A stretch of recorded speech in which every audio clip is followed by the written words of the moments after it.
In order to get something that blooms the way Blatia striatas bloom early spring, we have to go through several phases because these orchids go dormant during the winter months. It matters not if you were to grow them in the landscape or in a pot. They will lose the leaves, and very much like a hedgehog, they will sleep through the harshest, the low light months, the cold months, only to wake up when the temperatures rise above a steady 10 degrees Celsius and the light levels increase, meaning day length. These two factors will signal their inner bio clock to start to get their grow on. So why, as the winter proper has just started, do we see some Blatias do this? Is it too soon? If you have doubts as to how to deal with these new growths during the months in which nothing is conducive to these ground orchids being in active growth, then stick around because winter care for dormant ground orchids, yes, there is such a thing, because one thing you do not want to do is encourage these growths to grow until the conditions are acceptable for them to do so. It's good to have you on the patio on a cold winter day in southern Spain. Well, at the time of filming anyway. If you're watching this during the summer months, based on where you are at, then stick around because you will be well equipped to deal with your ground orchids in the fall and winter months ahead. Now I'm going to use a word that I've been racking my brain over, a word that completely escaped me until Pat's Freund mentioned it in a comment. Thank you, Pat. I hope not to lose the word harbinger ever again, because when a ground orchid starts to show fresh new growth, they really are harbingers of the spring to come. And that is the key. They cannot and must not be forced to grow during a time of year when their conditions do not match what they are doing. Just because new growths are peeking through the media or in the landscape, if you have them in the ground, it is not a signal to you that now you start fertilizing. Now, having mine in a pot, it is tempting to bring them inside where it is warmer, give them the 12 hours of light they need, and force them to develop, mature, and bloom sooner than they would if I left them outside. But it is my opinion that they will not be strong growths, and they may not even bloom, even if they are blooming size. There is something about these orchids when it comes to dormancy, they need it. So, why are they starting their new growths so prematurely, like during midwinter? Well, it is possible that the fall was warmer than expected, and with that, before all the older growths lost their leaves, the patch or pot warmed up more than it would, triggering new growths. And well, the warmth is another factor. Perhaps your pot or patch are in a sunny location, which warms up more than the rest of your garden. During the fall, we also still have close to 12 hours of daylight in some parts of the world. And for the Blatias, that signals it's grow time, just like it will again in spring. However, what the Blatia doesn't know at this stage of its growth cycle is that the day length will reduce even more radically, as will the temperatures, because those have as yet to plummet. So, will you have to worry that your pretty and tender new Blatia growths will suffer and burn, rot out, or die back as the weather conditions deteriorate further? No, absolutely not.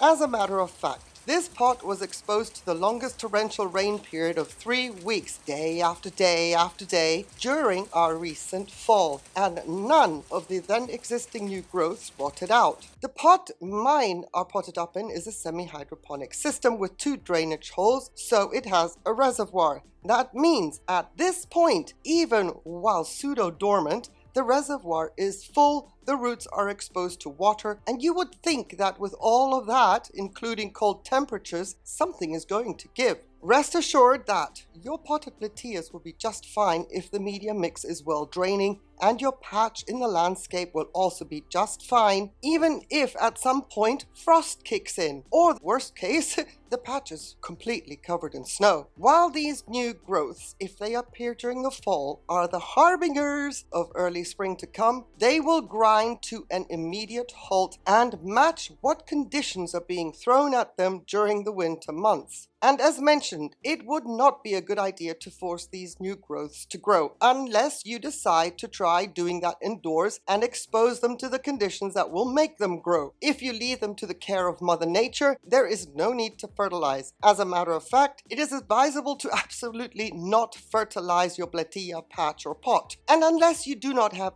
any precipitation for several weeks, then you do not even have to water your Blatias. Precipitation also includes snow, which eventually will create snow melt. And it will also create a little insulation in a pocket of high humidity if it is a snow that stays around for longer periods of time. You get to take a break and let Mother Nature put these orchids in their place and take them through their paces as per the weather conditions. I only give mine the occasional supplemental water if it has not rained here for quite some time, and I do fill my reservoir when I water mine. But for the most part, I pretty much ignore this pot until I'm able to be outside for longer because things feel warmer at that time. The most attention mine have been getting since starting to go dormant is me cutting off the dried up and spent stems just to make the pot look better. And I also replaced the moss that the birds keep scratching around in, thinking they are going to find worms. And that is all I do for at least 3 months. You may, however, not want to cut off your stems if you grow yours in the landscape, because seeing these stems before any possible new growths are showing will be a visual reminder to you where your Blatia patch is. This way, you won't make a mistake if you want to get some color in your garden by planting pansies, for example, and then,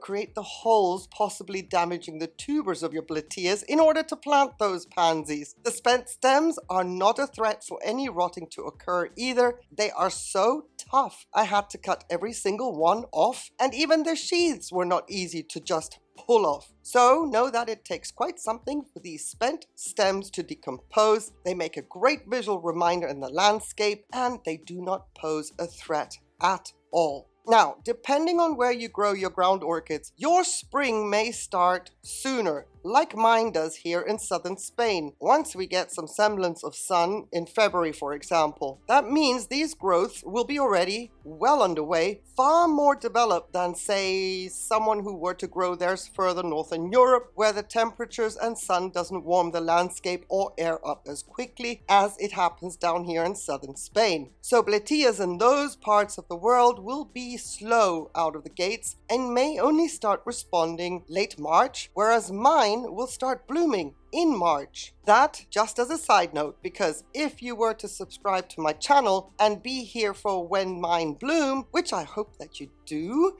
then you may look at your Blatias and wonder if you're doing something wrong, seeing as mine are already blooming and yours are not. The answer would be absolutely no. You're doing everything right. Just so happens my environment warms up faster than other parts of the world may. So I would really appreciate you if you would subscribe to the channel and give this video a thumbs up as well. It really helps to support what I'm trying to do here, and know that you're greatly appreciated. Thank you so much, and thank you also for watching to the end. I appreciate your time and get to wish you a beautiful day, on the condition though please that you stay safe. Take care. Bye.